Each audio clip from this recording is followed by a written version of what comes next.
ये जी ये देखें effect of temperature on solubility. Solubility पर इफेक्ट ऑफ टेम्परेचर, टेम्परेचर का इफेक्ट क्या बना, टेम्परेचर का इफेक्ट क्या पड़ता है सोलिबिलिटी पर। सबसे पहले तो हम ये व्हेन टेम्परेचर इंक्रीज, जब हम टेम्परेचर बढ़ाएंगे तो सोलिबिलिटी जो उनसे होती है वो इंक्रीज हो जाती है। लेकिन ये हमेशा नहीं होता, but it is not always, ये हमेशा नहीं होता, ठीक है ना। ये कब टेम्परेचर बढ़ता है, टेम्परेचर जब कब सोलिबिलिटी इंक्रीज होती है टेम्परेचर बढ़ाने से, मैं वही बता रहा हूँ, ठीक है। अब यहाँ पर है जी जब हीट अब्जॉर्ब होती है, हीट इज़ एब्जॉर्ब्ड, ये टेस्ट ट्यूब ली, टेस्ट ट्यूब में हमने पोटाशियम नाइट्रेट डाल सकते हैं, सोडियम नाइट्रेट, यानी कि इनमें से कोई सा भी साल्ट डाल दें, sodium nitrate, calcium chloride, sodium nitrate जब ये टूटेगा तो ये इन आइंस में टूटेगा Na+ और NO3-। जब सी कैल्शियम क्लोराइड टूटेगा पानी में जाके तो इन आयन में कन्वर्ट होगा Ca2+। और क्लोरीन के कितने मॉलिक्यूल्स हैं, Cl2 है ना, तो इसका मतलब है क्लोरीन के 2 मॉलिक्यूल्स हैं, ठीक है ना, 2 एटम्स हैं, सॉरी क्लोरीन के 2 एटम्स हैं और इन पर चार्ज क्या है माइनस, यानी कि इसकी वैलेंसी माइनस में होती है, -1। जब 2 मॉलिक्यूल्स होंगे तो -2 हो जाएगी, 2 मॉलिक्यूल्स कह रहा हूँ, 2 एटम्स होंगे, ठीक है ना। लेड नाइट्रेट है, ये लेड नाइट्रेट, अब लेड नाइट्रेट है, ये देखिए लेड नाइट्रेट, यहाँ पर लेड की वैलेंसी होती है +2 और नाइट्रेट के 2 मॉलिक्यूल हैं, नाइट्रेट के 2 मॉलिक्यूल हैं और एक नाइट्रेट की जो सी वैलेंसी होती है वो -1 होती है। जब -1 2 से मल्टीप्लाई होगा तो 2 आ जाएगा।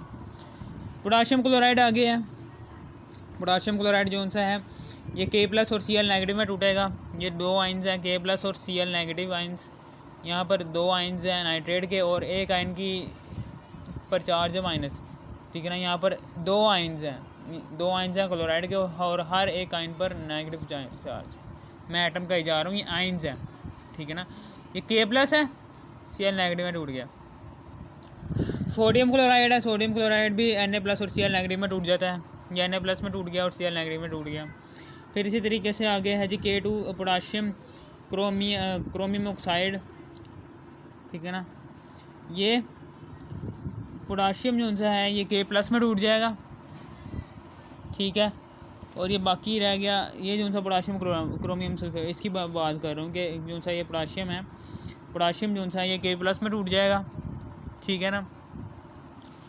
और ये पूरा Cr2O7 ये किस में टूटेगा माइनस में, ठीक है ना। क्रोमियम है उसमें टूटेगा, क्रोमियम ऑक्साइड में टूट जाएगा, ठीक है। K+ और Cr2O7- से 2 आइंस में टूटा है जी पोटाशियम क्रोमियम ऑक्साइड, यह है जी पोटाशियम क्लोरेट, ये पोटाशियम क्लोरेट K+ और ClO3 नेगेटिव आइंस में टूटेगा। ये मैंने आइंस में टूटने की बात कर दी, जब इन्हें पानी में डालेंगे तो ये इन आइंस में टूटेंगे, ठीक है ना। अब दूसरी बात पे आते हैं कि ये जितने भी आइंस दिख रहे हैं ना ये ऐसे नहीं टूटे, ये सारे आयनिक स्ट्रक्चर रखने वाले मॉलिक्यूल्स हैं, इनके दरमियान आयनिक बॉन्ड प्रेजेंट है, क्योंकि यहाँ पर प्लस और नेगेटिव मौजूद है। प्लस और नेगेटिव मौजूद इसका मतलब क्या है कि पोटाशियम ने अपना वैलेंस इलेक्ट्रॉन टोटली क्लोरीन को दे दिया है और क्लोरीन के वैलेंस शेल में 7 इलेक्ट्रॉन, पोटाशियम से 1 इलेक्ट्रॉन लिया उसने, तो इसके वैलेंस शेल में 8 इलेक्ट्रॉन हो गए, ठीक है ना। टोटली मुकम्मल तौर पर उसने इलेक्ट्रॉन लिया है, इस पर पॉजिटिव चार्ज आ जाएगा क्योंकि इसने इलेक्ट्रॉन दिया है, ठीक है ना। और इस पर क्या आ जाएगा नेगेटिव चार्ज आ जाएगा क्योंकि इसने उधार लिया है, नेगेटिव काम किया है, इसने किसी की मदद की है, पॉजिटिव काम किया है, तो इस पर पॉजिटिव चार्ज आ जाएगा, ठीक है। अब उसके बाद ये दोनों पॉजिटिव और नेगेटिव अब बन गए हैं, आइंस बन गए, तो ये क्या करेंगे एक दूसरे को अट्रैक्ट करेंगे और एक पोटाशियम क्लोराइड आयन बना देंगे, ठीक है। ये एक आयनिक स्ट्रक्चर है, मैंने आयनिक स्ट्रक्चर की बात की है, ठीक है। ये आयनिक स्ट्रक्चर है, पॉजिटिव और नेगेटिव मौजूद है हर एक में। अब उसके बाद आगे है जी जब आप इनमें से किसी को भी टेस्ट ट्यूब में डालते हैं sodium nitrate, potassium nitrate, sodium nitrate, potassium chloride, तो क्या होता है कि ड्यूरिंग डिसोल्यूशन, ड्यूरिंग हल होने के दौरान जब ये पानी में हल हो रहे होते हैं तो टेस्ट ट्यूब ठंडी हो जाती है।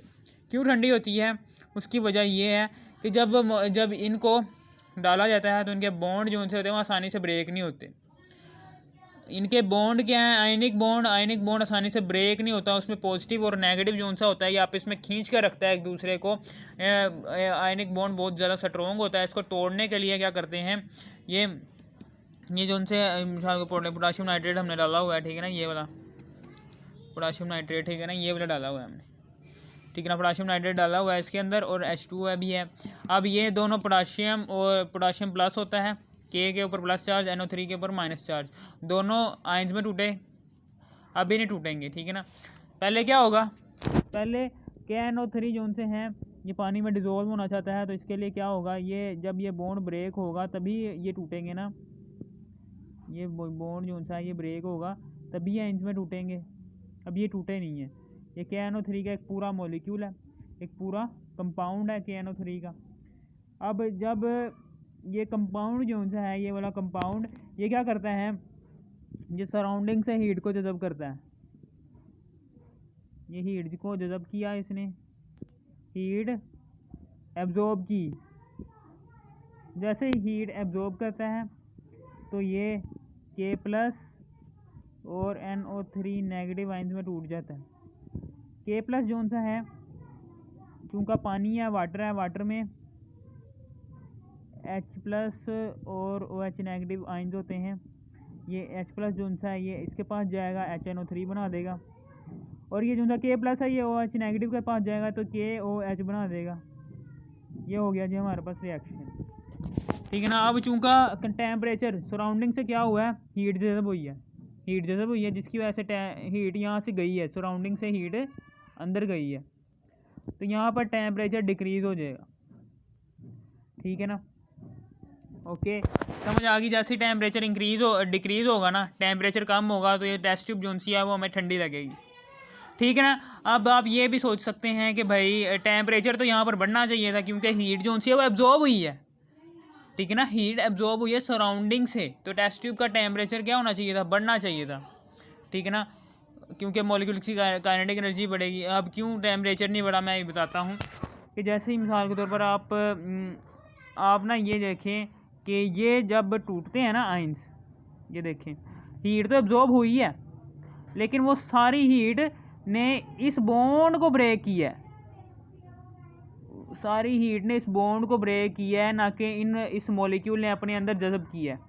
ये बॉन्ड जब ब्रेक हो जाएगा ना तो वो सारी हीट यूज़ हो जाएगी, ठीक है ना। जब वो सारी हीट यूज़ हो जाएगी तो टेस्ट ट्यूब वापस से न्यूट्रल हो जाएगी, यानी कि हीट को यूज़ कर लिया, ठीक है ना। हीट को यूज़ करने के बाद जो उनसी आयंस बने, उन्होंने पानी में मौजूद आयंस H+ और OH नेगेटिव से रिएक्शन किया और KOH बनाया और HNO3 बना दिया, ठीक है।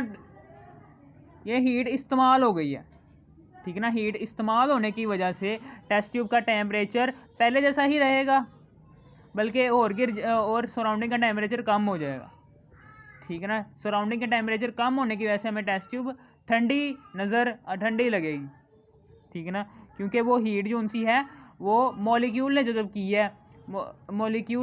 है, ठीक है ना। ये जो सा है, ये इसमें एक ये है पोटाशियम है, एक एटम, और एक नाइट्रेट है, ठीक है ना। ये कंपाउंड है, ठीक है ना, यहाँ पर एक नाइट्रेट है, यहाँ पर एक पोटाशियम है, ये दो, ठीक है ना। ओके, यहाँ पर ये देखिए पोटाशियम, नाइट्रोजन है और ऑक्सीजन है, यहाँ पर 3 एटम्स हैं, पोटाशियम का एक एटम है, नाइट्रोजन का एक एटम है, ऑक्सीजन के 3 एटम्स हैं। जब एटम्स मिलते हैं तो एलिमेंट बनता है, ठीक है ना। और मॉलिक्यूल भी कहते हैं, चूँकि ये देखें ये डिफरेंट मॉलिक्यूल्स हैं और डिफरेंट एटम्स हैं, तो ये क्या होगा, हेटेरो मॉलिक्यूल, ठीक है ना। समझ आ गई। मॉलिक्यूल मैंने आपको डिटेल में समझाया हुआ था, बस आपने ये याद रखना है कि टेम्परेचर क्यों कम हुआ है। टेम्परेचर कम होने की वजह क्या है कि सराउंडिंग से टेम्परेचर इस मॉलिक्यूल ने जज़ब किया तो उसका ट्यूब का टेम्परेचर नहीं बढ़ेगा, क्योंकि हीट जो उनसी है वो इस्तेमाल हुई है बॉन्ड को ब्रेक करने में। जब बॉन्ड ब्रेक होगा तो हीट यूज़ हो जाएगी, जब हीट यूज़ हो जाएगी तो ये जो उनसे हैं ये 2 आयंस में टूटेंगे, तो ये वापस से पानी के आयंस से रिएक्ट करके ये KOH और HNO3 बना देंगे, ठीक है ना।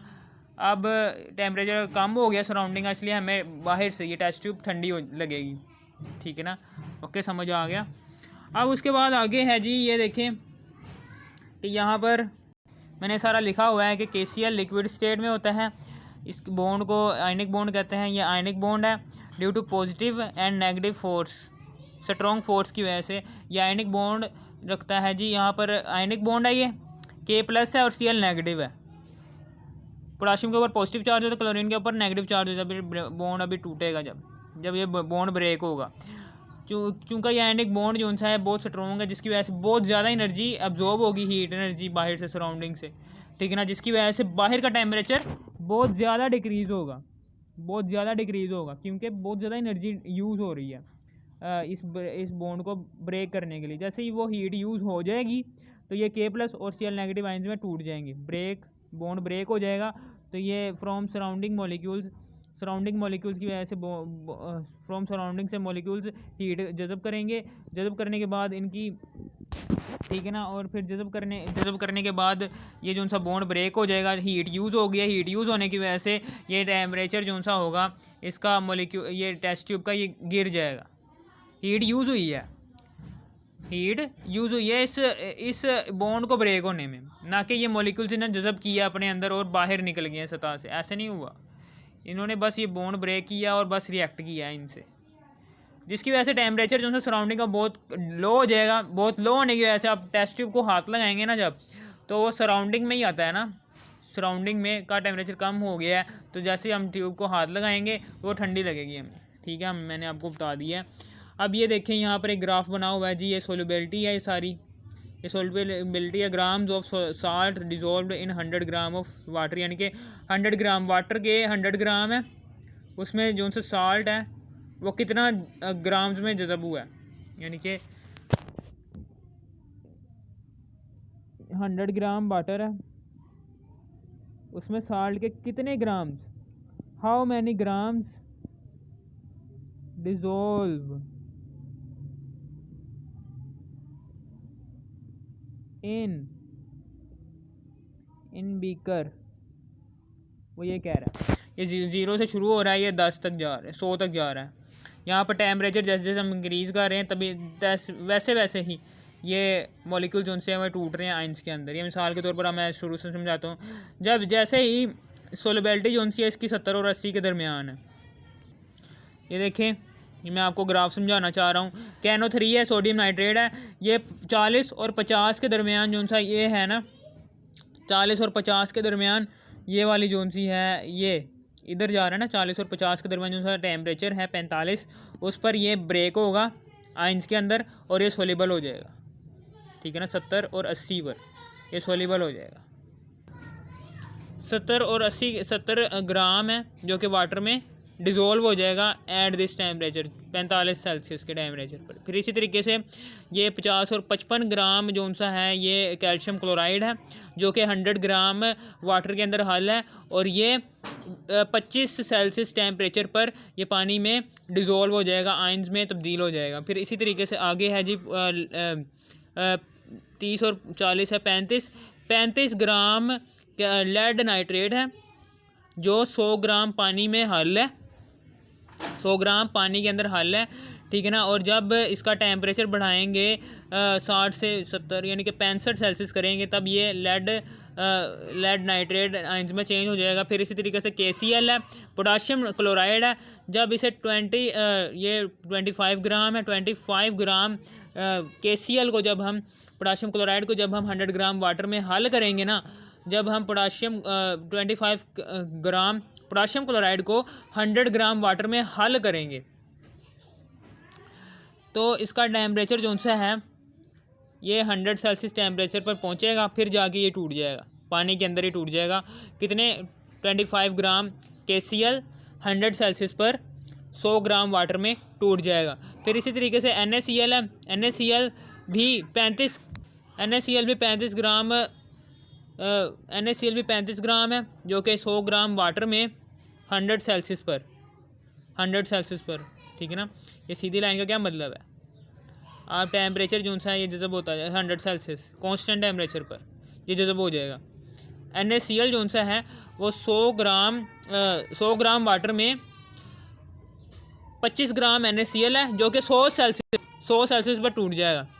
फिर इसी तरीके से पोटाशियम क्लोराइड ऑक्साइड है, और ये जो सा है ये 5 ग्राम है, 5 ग्राम 100 ग्राम में वाटर में हल हुआ है, और ये भी 100 सेल्सियस टेम्परेचर पर पानी के मॉलिक्यूल्स में हल हो जाएगा। फिर इसी तरीके से कैल्शियम सल्फेट, ये सीजियम सल्फेट है, सीजियम सल्फेट भी ये 19 सेल्सियस है, 19 सेल्सियस टेम्परेचर पर 100 सेल्सियस टेम्परेचर पर 19 ग्राम सीजियम सल्फेट जो सा है 100 ग्राम वाटर में हल हो जाएगा, उसके मॉलिक्यूल्स उसके आयंस में जज़ब हो जाएगा, ठीक ना, और रिएक्शन कर लेगा, ठीक है, जिसकी वजह से सराउंडिंग का टेम्परेचर कम हो जाएगा। सराउंडिंग का टेम्परेचर क्यों कम हुआ है? क्योंकि वो आयंस जो से हैं, ये जो सा सीजियम और सल्फेट है, इनके दरमियान आयनिक बॉन्ड है। आयनिक बॉन्ड बहुत ज़्यादा स्ट्रॉन्ग बॉन्ड होता है और बहुत ज़्यादा हीट जज़ब होगी सराउंडिंग से, वो सराउंडिंग से हीट जज़ब हुई है, और सीजियम सल्फेट अपने अंदर जो सा बॉन्ड है उसको ब्रेक करेगा और हीट यूज़ हो जाएगी। जैसे ही वो हीट यूज़ हो जाएगी तो ये ट्यूब का टेम्परेचर जो है अंदर वाला टेम्परेचर वो क्या रहेगा, वो नॉर्मल ही रहेगा, और जो सा बाहर वाला टेम्परेचर है वो कम हो जाएगा, यानी कि ट्यूब ठंडी हो जाएगी। ट्यूब जब ठंडी होगी तो अंदर का सोल्यूशन भी ठंडा हो जाएगा। जैसे ही सराउंडिंग का टेम्परेचर ठंडा गिरेगा, ट्यूब ठंडी हो जाएगी, चूँकि हीट अंदर जो सी है वो एब्जॉर्ब नहीं हुई, वो हीट यूज़ हुई है। एब्जॉर्ब और यूज़ में बहुत ज़्यादा फ़र्क है, ठीक है ना। हीट यूज़ हुई है जिसकी वजह से अंदर का टेम्परेचर सेम ही रहेगा और बाहर का टेम्परेचर बढ़ जाएगा। जैसे ही ट्यूब का जो से ठंडी होगी, ये कोल्ड होगी, तो अंदर का सॉल्यूशन भी क्या हो जाएगा, उसी लिहाज से ठंडा हो जाएगा ये भी, ठीक है ना। समझ आ गई आपको। फिर उसके बाद आगे है, मैंने आपको ये भी बता दिया, ये देखें, ये KNO3 है, ये पानी के में डिज़ोल्व होता है तो HNO3 बनाता है और KOH बनाता है। फिर सोडियम नाइट्रेट है, सोडियम नाइट्रेट जैसे पानी में जज़ब होता है, पानी में हल होता है तो नाइट्रिक एसिड बनाता है और सोडियम हाइड्रोक्साइड बनाता है। जैसे पोटाशियम क्लोराइड है, ये पानी में हल होता है तो HCl बनाता है, पॉजिटिव, ये नेगेटिव है, ये पॉजिटिव है, H+, ये दोनों अट्रैक्ट करेंगे तो HCl बनेगा। फिर OH पर नेगेटिव चार्ज है, K पर पॉजिटिव चार्ज है तो KOH बनेगा, ठीक है। समझ आ गई है।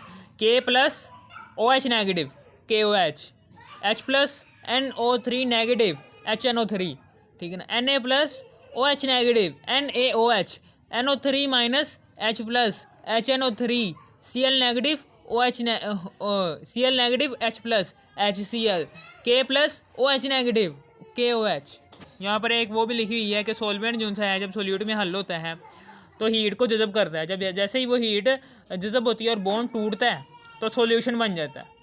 मैंने आपको तफसील से बता दिया है, ठीक है ना।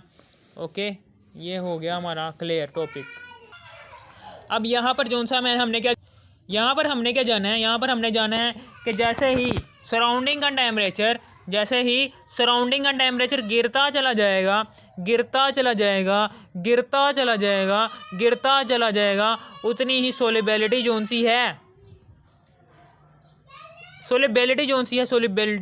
वो इंक्रीज़ होती जाएगी।